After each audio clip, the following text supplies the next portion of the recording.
मुझे एक घर में ड्राइवर की नौकरी मिल गई। घर में सिर्फ मालिक, मालकिन और उनकी बेटी थी।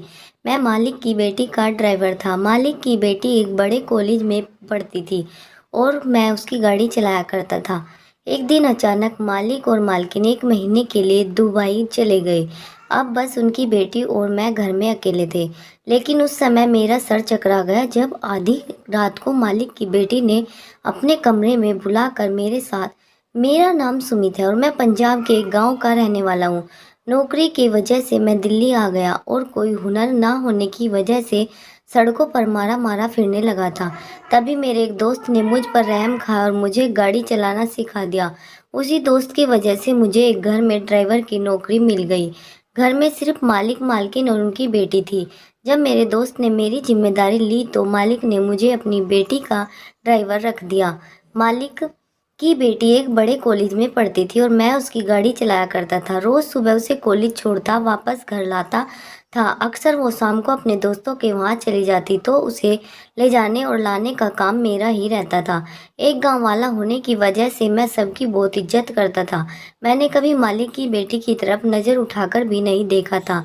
मालिक की बेटी का नाम सुरुचि था और वह एक हसीन लड़की थी, लेकिन मैं हमेशा ही नज़र झुकाकर उससे बात करता था। मेरे लिए तो मेरे मालिक और मालकिन एहसानमंद लोग थे जिन्होंने मुझे काम देकर मेरी मुश्किल आसान कर दी थी। मैं मालिक और मालकिन को बहुत ज़्यादा सम्मान देता था क्योंकि वह दोनों ही बहुत अच्छे थे। सुरुचि रास्ते भर मुझसे बातें करती और मुझे बहुत सारी बातें बताती, लेकिन मैं सर हिलाने के अलावा कोई जवाब नहीं देता था।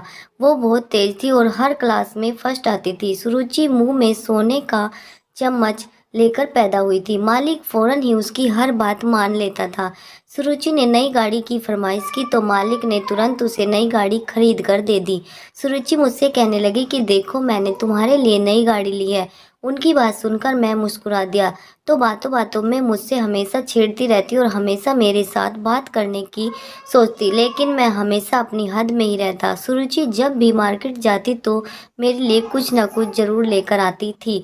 उसे मालूम था कि मेरी बहन की शादी होने वाली है। वह मेरी बहन के लिए भी कुछ न कुछ खरीद कर दिया करती थी कि वे उसकी शादी के लिए गांव भिजवा दे। मैं उनकी आदत और व्यवहार से बहुत वाकिफ था, लेकिन मुझे क्या पता था कि यही सुरुचि एक दिन मेरे किरदार पर उंगली उठाएगी। छोटी सी उम्र में सुरुचि की मंगनी हो गई थी। सुरुचि गाड़ी में अक्सर ही फ़ोन पर अपने दोस्तों से बातें कर रही होती थी जिसमें उनके पति का भी कहीं ना कहीं नाम आता, लेकिन मैं कभी भी उनकी बात सुनने की कोशिश नहीं करता और अपना ध्यान इधर उधर लगाए रहता था। सर्दियों के दिन थे, तभी मालिक और मालकिन को अचानक ही विदेश जाना पड़ा क्योंकि मालिक के बड़े भाई जो दुबई में रहते थे उनकी हालत बहुत ही खराब थी और वह आखिरी वक्त में अपने भाई को अपने पास देखना चाहते थे। सुरुचि की एग्जाम सर पर होने की वजह से मजबूरन वह दोनों अपनी इकलौती बेटी को घर पर ही छोड़ दिए। मालिक ने जाते जाते मुझे यह जिम्मेदारी दे दी कि मैं सुरुचि को कॉलेज ले जाने का काम पूरी जिम्मेदारी के साथ करूं और उसका ख्याल रखूं, क्योंकि मुझे मालिक के साथ काम करते हुए 3 साल होने वाले थे। इसलिए वह लोग मुझ पर बहुत ज़्यादा भरोसा करने लगे थे। मालिक को अच्छे से पता था कि मैंने कभी नज़र उठाकर भी उनकी बेटी की तरफ नहीं देखा। मालिक और मालकिन 2 महीने के लिए दुबई चले गए। जिम्मेदारी निभाने लगा। कुछ ही दिन बाद मेरी छोटी बहन की शादी थी और इसलिए मुझे बहुत ज़्यादा पैसों की ज़रूरत थी। मैं सुरुचि को कॉलेज छोड़कर पास में ही एक मैकेनिक की दुकान पर चला जाता और वहाँ बैठकर काम सीखता ताकि खाली वक्त में ये काम भी कर सकूं। मालिक के वहाँ से 8 बजे मेरी छुट्टी हो जाया करती थी और मैं चाहता था कि मैं दुकान पर बैठकर काम करूं ताकि जल्द से जल्द मेरे पास इतने पैसे जमा हो जाए कि मैं अपनी बहन की शादी के लिए गांव भिजवा सकूं। जितना दिन मालिक मौजूद नहीं थे मुझे काम से जल्दी फुर्सत मिल जाती थी क्योंकि सुरुचि ज़्यादातर घर में ही रहा करती थी। देखते ही देखते 1 महीना गुजर गया और मालिक के बड़े भाई मर गए। उस रात मेरे पास सुरुचि का फ़ोन आया कि उनकी तबीयत ठीक नहीं है और वह उनके पास आ जाए। वो शायद उन्होंने डॉक्टर के पास जाना पड़े। उनकी बात सुनकर मैं परेशान हो गया। रात के इस वक्त मेरा घर के अंदर जाना अच्छा न था, लेकिन बीमारी की हालत में मैं सुरुचि को अकेला भी नहीं छोड़ सकता था, जबकि वह अपने बड़े पापा के मौत के गम में थी। पूरी रात मैं उनके साथ ही रहा और उनका ख्याल रखता रहा। वह बुखार में तप रही थी और मैं रात भर उनके पास बैठा रहा। सुबह तक उनकी हालत कुछ बेहतर हुई तो मैं वापस अपने क्वार्टर में चला आया। वक्त तेजी से गुजरता रहा। उस दिन के बाद मैं सुरुचि की तबीयत ठीक नहीं रहती थी। वह बहुत ही ज़्यादा खोई सी रहने लगी। मुझे लगा शायद वह अपने माँ बाप से दूर रहकर परेशान है, लेकिन मुझे क्या खबर थी कि हकीकत क्या है। मालिक ने 1 महीना अपने भाई के बच्चों के पास गुजारा और पूरे 2 महीने बाद वे दोनों घर वापस आए। मैं उन्हें देखकर बहुत खुश हुआ, लेकिन उस वक्त मेरे कदमों तले से जमीन निकल गई जब मालिक ने पास में पड़ा डंडा उठाकर मुझे पूरी तरह पीटना शुरू कर दिया। मुझे गंदी गालियां देते जा रहे और मारते जा रहे। नहीं आ रहा है कि मुझे ऐसी कौन सी गलती हो गई जो मालिक इतना गुस्सा है। वो मेरी बात सुनने को तैयार नहीं थे। जब मुझे पूरी बात पता चली तो ऐसा लगा जैसे किसी ने मेरे पैरों से ज़मीन खींच दी है। सुरुचि ने मुझ पर यह इल्ज़ाम लगाया था कि मैंने उनके साथ ज़बरदस्ती की है और वह अब पेट से है। और यह बात डर के मारे उन्होंने अपने माँ बाप को फ़ोन पर नहीं बताई कि मैं उन्हें कोई नुकसान ना पहुँचा दूँ। मैंने हैरानी से सुरुचि को देखा तो वो जो झूठ पर झूठ बोले जा रही थी। मैं तो सुरुचि को बहुत ही सीधा साधा और मासूम समझता था, लेकिन उसने तो मेरे ही किरदार पर उंगली उठा दी। मालिक मेरी कोई बात सुनने को राजी नहीं थे और सुरुचि अपने झूठ से पीछे हटने को तैयार नहीं थी। वह कह रही थी कि जिस रात बड़े पापा मरे थे उस रात उनकी तबीयत ठीक नहीं थी।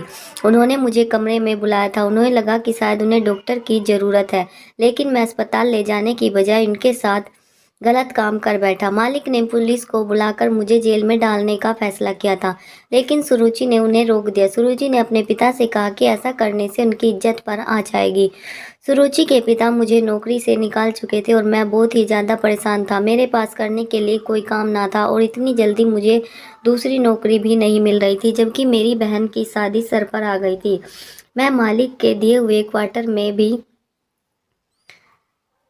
में रहता था और अब मेरे पास रहने के लिए कोई जगह नहीं थी, इसलिए मैं मजबूर होकर दोबारा मालिक के घर पर आ गया और उन्हें अपनी बेगुनाही का यकीन दिलाना चाहा। लेकिन मालिक ने मेरे सामने ऐसी शर्त रखी कि मेरे होश उड़ गए। मालिक ने मुझसे कहा कि तुम्हें सुरुचि से कुछ महीने के लिए शादी करनी होगी।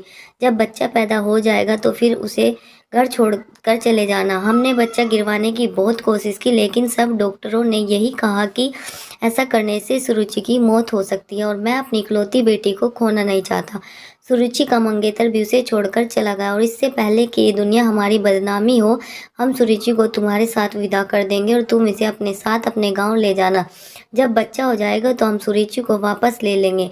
मैं जानता था कि ये बच्चा मेरा नहीं और सुरुचि ने झूठ बोला है, लेकिन उसके बावजूद मैं राजी हो गया क्योंकि मुझे अपनी बहन की शादी के लिए पैसों की ज़रूरत थी और इतने पैसे मुझे सिर्फ मालिक ही दे सकते थे।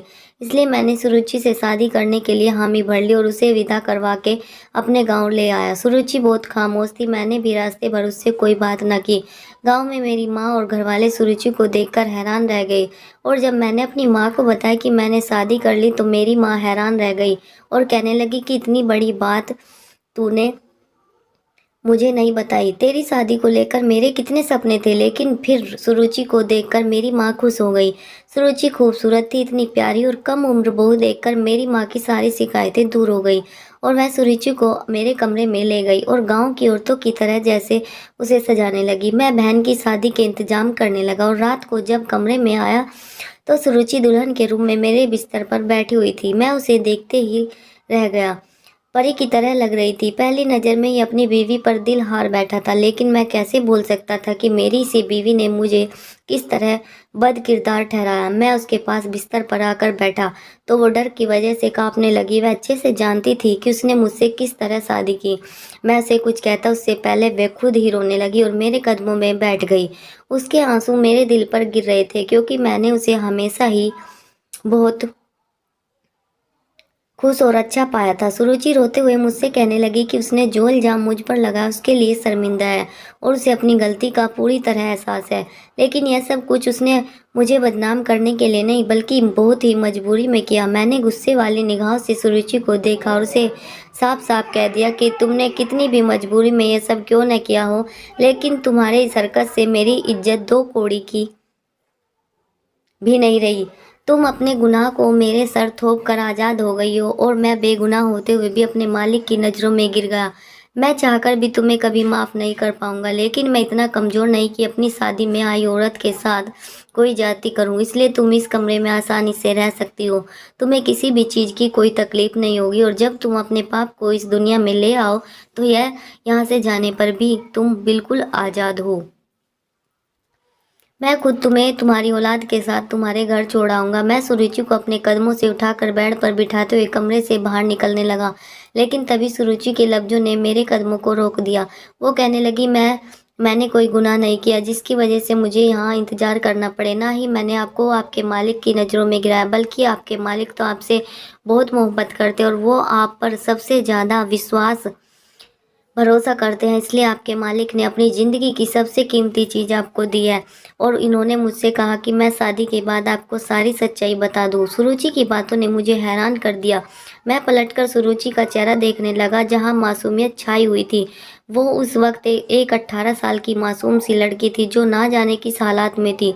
सुरुचि कहने लगी कि वह पेट से नहीं है, बल्कि उसके पिता ने मुझसे झूठ कहा। उसके पिता ने ये सब बहुत मजबूरी में किया, क्योंकि वो अपनी बेटी की जान बचाना चाहते थे। सुरुचि ने मेरे करीब आकर मेरा हाथ अपने हाथों में थाम लिया और मुझे अपने साथ लिए बेड पर बैठ गई। सुरुचि बहुत धीरे आवाज़ में अपनी सच्चाई बता रही थी और मैं चुपचाप उसकी बातों को सुन रहा था। सुरुचि कहने लगी कि पापा के पुराने दोस्त ने अपने बेटे का रिश्ता बचपन में ही उसके लिए मांगा था। उनके दोस्त और दोस्त की पत्नी बहुत ही अच्छे थे, इसलिए सुरुचि के पिता ने उसकी मंगनी अपने दोस्त के बेटे से करवा दी। लेकिन वक्त गुजरने के साथ साथ सुरुचि के पिता को अपनी गलती का एहसास हुआ, क्योंकि सुरुचि का मंगेतर दीपक अपने माँ बाप का इकलौता बेटा होने की वजह से बहुत ज़्यादा बिगड़ चुका था। उसके पास ना ही पैसे की कमी थी, ना ही कोई रोक टोक करने वाला था। दीपक के माँ बाप कभी भी अपने बेटे को गलत बात पर नहीं रोकते थे। जैसे जैसे दीपक बड़े होता जा रहा था, वो और भी ज़्यादा बिगड़ता जा रहा था। सुरुचि बताने लगी कि जब उसके माँ बाप दुबई गए हुए थे, दीपक ने कई बार उसके साथ बदतमीजी करने की कोशिश की और एक बार तो वह शराब के नशे में घर आया और सुरुचि के साथ जाती करने चाहा, लेकिन उसने खुद को कमरे में बंद करके बचा लिया। और जिस रात उसके बड़े पापा मरे थे, उससे एक दिन पहले भी दीपक ने अपने दोस्तों के साथ मिलकर सुरुचि के साथ गलत करने की कोशिश की और उसी डर की वजह से उसे बुखार लगा था। उसे समझ नहीं आ रहा था कि वह अपने बचाव के लिए क्या करे, क्योंकि उसे डर था कहीं दीपक उसे उसके अकेलेपन का फ़ायदा उठाकर दोबारा घर में घुस सकता है। इसलिए उसने सारी रात मुझे अपने कमरे में बैठाए रखा। सुरुचि दीपक से ज़्यादा मेरे मेरे किरदार पर भरोसा करती थी। अपने माँ बाप के वापस आते उसने एक एक बात अपने बाप को बताई। मालिक ने दीपक के पापा से बात की, वह अपने बेटे को समझाए जब सुरुचि से शादी करनी है तो इस तरह की हरकतें करने की क्या ज़रूरत है। लेकिन दीपक के पिता ने यह कहकर बात ख़त्म कर दी कि दीपक नौजवान है और जज्बात में आकर जोश मारता है। बच्चे हैं, थोड़ी बहुत मस्ती तो करते हैं। क्या सुरुचि अपने मंगेतर के साथ कुछ वक्त भी नहीं गुजार सकती? सुरुचि कहने लगी। तभी पापा को एहसास हुआ कि उन्होंने कितना बड़ा गलत फैसला लिया, क्योंकि दीपक का इतना ज़्यादातर बिगड़ने के पीछे कोई नहीं बल्कि उसके पापा हैं। वह तो शादी के बाद भी ऐसी घटिया हरकतें कर सकता है। मेरे बाप ने जैसे ही दीपक के साथ मेरा रिश्ता ख़त्म करने की बात की तो दीपक धमकियों पर उतर आया और उसने साफ साफ कहा कि वह मुझे नहीं छोड़ेगा। पापा मुझे लेकर बहुत ज़्यादा परेशान थे। तभी उन्हें बाहर तुम गाड़ी साफ करते दिखाई दिए। मैंने पापा को यह भी बताया था कि जिस दिन बड़े पापा की मौत हुई थी, तुमने सारी रात बैठकर मेरी हिफाजत की। पापा को पता चल गया था कि तुम एक अच्छे किरदार वाले इंसान हो, इसलिए पापा ने फैसला किया कि वह तुमसे मेरी शादी करवा देंगे और दीपक से पूरी तरह से छुटकारा पा ले। लेकिन दीपक की शादी इतनी आसानी से नहीं होने दे सकता था, इसलिए पापा ने अपने दोस्त को यह बात बताई कि तुमने मेरी इज्जत पर हमला किया है और अब मैं पेट से हूँ। उसके दोस्त ने खुद ही यह रिश्ता तोड़ दिया, क्योंकि वो इज्जतदार लोग ऐसी लड़कियों को बहू नहीं बना सकते जो शादी से पहले ही पेट से हो। जब तुम्हें शहर में कोई ठिकाना ना मिला तो तुम खुद पापा के घर चले आए और पापा ने शादी की बात रखकर अपना तकलीफ दूर कर दिया। पापा ने मुझे विदा करके इसलिए तुम्हारे साथ गांव भेज दिया ताकि उनका बेटा हमें कोई नुकसान ना पहुंचा सके।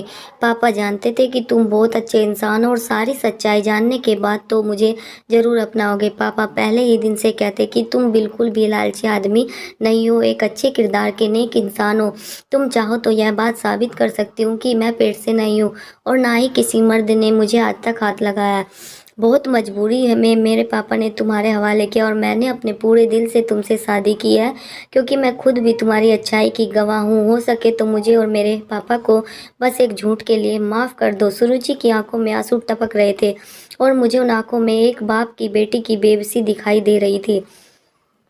मैंने सुरुचि को अपने सीने से लगा लिया। वो एक बहुत ही प्यारी लड़की थी जिसे शायद भगवान ने इस तरह मेरे नसीब में लिखा था। मेरी माँ ने बहन की शादी की रस्मों के साथ साथ मेरी भी शादी की रस्म शुरू की। मैं अपनी बीवी को गांव के लोगों की तरह सजता संवरता देखकर खुश हो गया।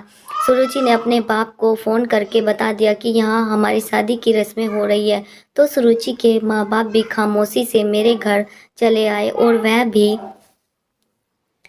हमारी शादी में शामिल हो गए। मेरे मालिक ने आते ही हाथ जोड़कर मुझसे अपनी गलती की माफ़ी मांगी, लेकिन मैं तो उन्हें पहले ही माफ़ कर चुका था। मैं खुद एक बहन का भाई था और मुझे अच्छी तरह पता था कि कोई भी बाप या भाई अपनी बेटी की शादी किसी भी ऐसे शख्स के साथ नहीं कर सकता जो बद किरदार और बहुत ही ज़्यादा बिगड़ा हुआ हो।